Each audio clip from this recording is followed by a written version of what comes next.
আচ্ছা, তোমরাই বলো যে কে বলবে যে মানুষের যে বেবি হয় তাদের থেকে এই পোষ্যরা কতটা আলাদা, বা অনেকে মনে করেন যে পোষ্যরা আলাদা।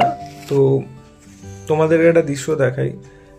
একটা হিউম্যান বেবি আর একটা ডগ বেবি, মানে পোষ্য, যেটা আমাদের বাড়িতে আমরা পুষি, তো এই দুটোর মধ্যে কিন্তু কোনো তফাৎ আমি দেখতে পেলাম না। আমার বাড়িতে একটা ছোট্ট মেয়ে আছে, একটা পোষ্য আছে যার নাম চিনি। এবার সে কি করে এবং সেই হিউম্যান বেবির থেকে কতটা অ্যাডভান্স বা হিউম্যান বেবির মতন কতটা দেখাতে পারে নিজেকে, সেটা তোমরাই দেখো। মানে কিছুতে কম যায় না একটা হিউম্যান বেবি, আর ওর কার্যকলাপ, ওর ঘোরাফেরা, খেলাধুলা এবং ক্রিয়াকর্মগুলো, এগুলো কিন্তু একটা হিউম্যান বেবির থেকে কম কিছু নয়।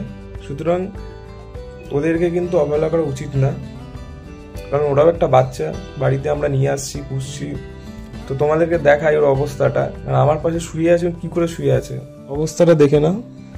এই হচ্ছে আমাদের চিনি মহারানী, মার পাশে শুয়েছিল। ওর এখন খুব ঠান্ডা লেগেছে, জামা প্রায় গায়ের থেকে আধা খুলে গেছে।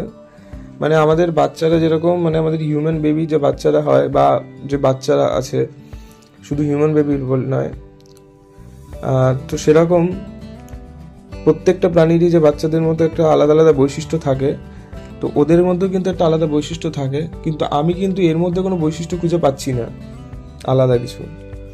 ও কিন্তু একটা হিউম্যান বেবির থেকেও নিজেকে বেশি কিছু প্রমাণ করে মাঝে মাঝে। শুধু তুমি ওকে দেখো, আমাকে আর মাম্মামকে ছাড়া তো সারাদিন কাটে না। অন্যান্য যাই খেলুক, যাই করুক না কেন, রাত্রে ঘুমানোর সময় বা যে কোনো সময় ঘুমানোর সময় এইভাবেও ঘুমাবে আমার পাশে এসে, নয় আমার গায়ের উপরে হাত রেখে, কম্বলের নিচে হোক, সে রাত্রে হোক, দুপুরে হোক, বিকালে হোক, যেই সময় হোক না কেন। তাহলে এর থেকে বোঝা যায় যে এরা কিন্তু হিউম্যান বেবির থেকে কিছু কম কিছু না। স্পেশালি আমাদের চিনি, ও কিন্তু নিজেকে হিউম্যান বেবি বলেই প্রমাণ করে। শুধু ভগবান ওকে বলার ক্ষমতা দেয়নি, সেটা আলাদা ব্যাপার, কিন্তু হাবে ভাবে অনেক কিছুই ও বুঝিয়ে দেয়। এটা আমাদের সোনা মিষ্টি মাম্মা ঘুমাচ্ছে, বেশি ডিস্টার্ব করবো না, চলো টাটা।